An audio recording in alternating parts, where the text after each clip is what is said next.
Hi guys, welcome to Electric Car Australia, the YouTube channel with independent, real-world advice for Aussie EV owners. Well, today we're here with the ZS EV, the Australian model, and this is our first quick walk around. We've now had the car a couple of weeks, so looking forward to showing you guys a little bit about it and letting you know our first impressions. We're down at our local Coles here on charge. Unfortunately, charge ports don't have undercover car parking. I'll show you shortly. All the other car parks have undercover.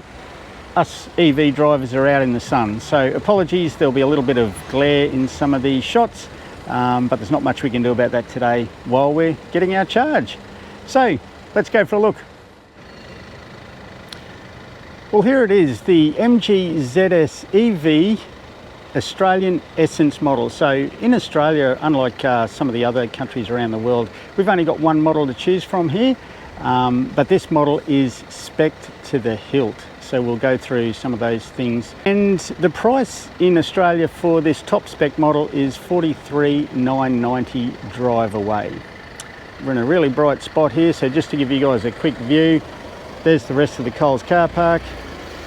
Nicely shaded car parks, except for the EVs. Okay, back to the ZS EV. So styling, look, won't talk too much about the styling. Styling's a personal thing. You either like it or you don't, so we won't get into too much about that.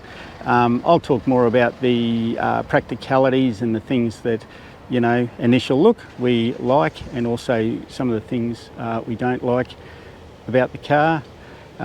So just moving around, the fit and finish is actually surprisingly good. Look, I must admit, had some preconceived ideas about Chinese made cars. So the MG's owned by SAIC Motors, which is quite a big producer of vehicles in China. So after seeing this car, now driving it, I'd have to say they do know their stuff. Obviously there's some areas where they have saved some money, and we'll talk about those as we go around. So look, just starting from the exterior here, and I might go around the other side to show you that because of the glare.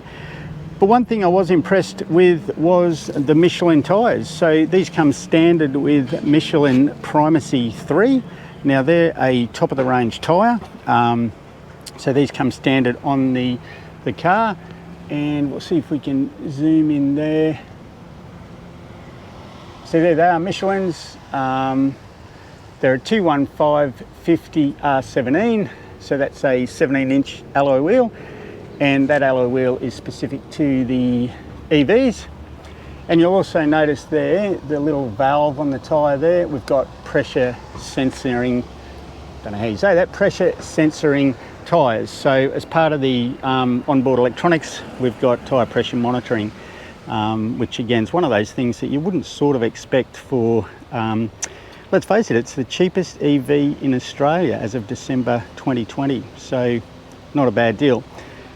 So yeah, just at the front here, obviously the charge port, the little lid lifts up here. Now there's been numerous comments on YouTube with other channels. That's a bit of a pain because when it drops up you can't actually see your charge port underneath. So as you can see, the charge plug goes in underneath there. And there's also no light there, so if it's a dark, stormy, rainy night, you don't have a light to plug your lead in.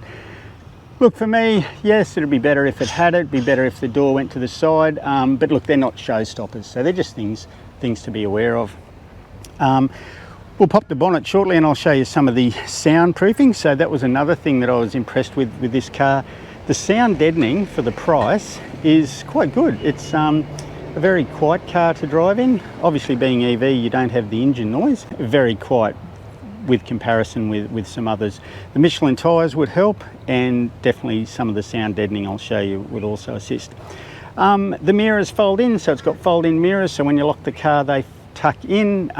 Probably not as big a deal in Australia, but definitely worth it in Europe where you've got those tight little streets, etc.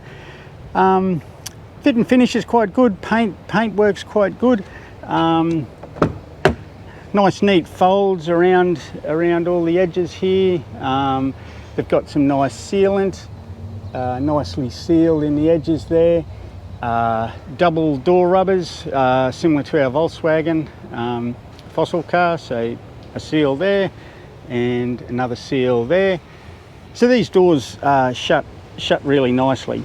Nice sound to them. Roof rails and panoramic sunroof included in the price. So again, this one's something slightly different to the normal ZS. These ones, you can put your finger under there, so they're, I don't know what you call it, an elevated roof bar, which suits me great because I've got racks at home that'll go straight on this car. The actual petrol model ZS, that's an enclosed rack, so it goes down. So again, just something different. Yeah, full glass panoramic roof. We'll show you that inside a little bit later. That's included in the price. No towing on the ZS EV. They do only have a very small capacity. There's basically 500 kilos load capacity in these, so probably not really worth looking into towing, but at some point they will. Again, coming back to that styling, not a big fan of this big plastic chunky piece here, but look, is what it is. That's from the outside. The only thing that you'll be able to tell it apart has a little EV badge. So you'll notice this car's actually got tinting. So we'll talk about one of the drawbacks shortly when we jump inside, but we have actually yesterday got the windows tinted on this car. So you'll notice the windows are a little darker. So let's pop the back hatch, push the top of the MG badge, unlocks and lift the badge. There we go, we're in. Now again, this is just a quick walkthrough. There's lots of other YouTube channels with more detailed reviews, but I just wanted to point out, I guess, some of the key differences for the Aussie model, and also some of those main things that you might look at. So a little light in the boot, so that's nice and handy, although one thing that's a bit disappointing is there's no cigarette lighter, so you can't pop your little fridge in, which is a bit of a pain. You've got your 3 ISOFIX for the baby seats there, and there, and you'll notice that we've got the child seats already in the car, 2 of those, and we'll be doing a separate video on lots of these different things, charging, fitting baby seats, storage, all that sort of stuff, so stay tuned over the next few months for that. Some good little side pockets here to pop some stuff in. This floor is dual height, so you'll see there you can lift the floor up if you want, pack it there and have some nice storage space under there. So I'll just move our sun visor. We've got it down as far as we can because that gives us the most depth. You get your hazard warning.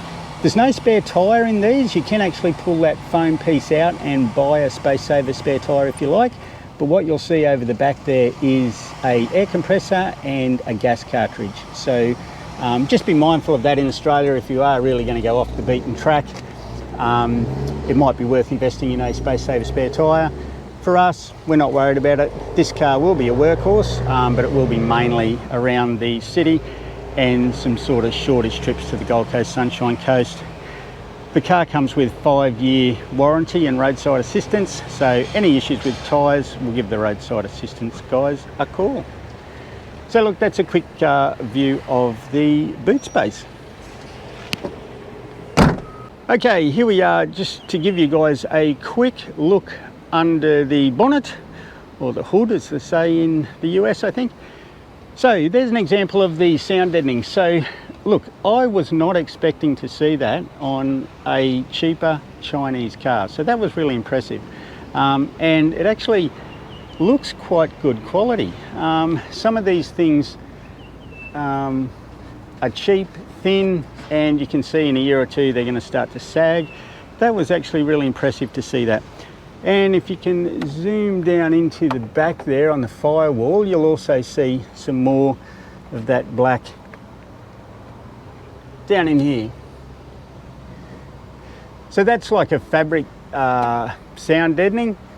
And around the car there's also lots of like spray on sort of deadening, which obviously all helps with that road noise. So quick look under here, and we'll do a more detailed video on this at some point in the future on some of the basic components, etc. But But one of the areas, and again we'll talk more about this, but one of the areas they've saved money on is they haven't put much thought into the engineering of this and utilising the space better. So they've pretty much pulled the petrol engine out and whacked an electric one in. So there is so much wasted space in here, it is not funny. I would say only a bit over 2/3 of that engine bay is utilised. And if you know anything about Teslas, they've got their front trunk or frunk or front boot, as we'd call it here in Australia. MG could have done something similar, and let's hope in future models they do. But anyway, no usable space in here. Obviously you got your 12-volt battery, so that's standard as in any vehicle. That'll run your radios and your charge your phone, aircon, all that sort of stuff. Over here, this one is the actual onboard AC charger. Now that is actually quite hot because we're charging with AC now at the Coles charger. So that is cooled by this. So as well as the battery being liquid cooled, all the key electrical components are liquid cooled as well. So even though I can barely touch that, we're doing a separate video on that. I've tested that, that's about 38 degrees. And if you put your hands on these little pipes and buried down in there, there's an electric pump. So a little electric pump is actually working its heart out, circulating this coolant here. And that's keeping these components cool, and that would also keep the battery cool if it needed to be. So look, that's it for the quick run through under the bonnet. Now let's jump inside and have a look.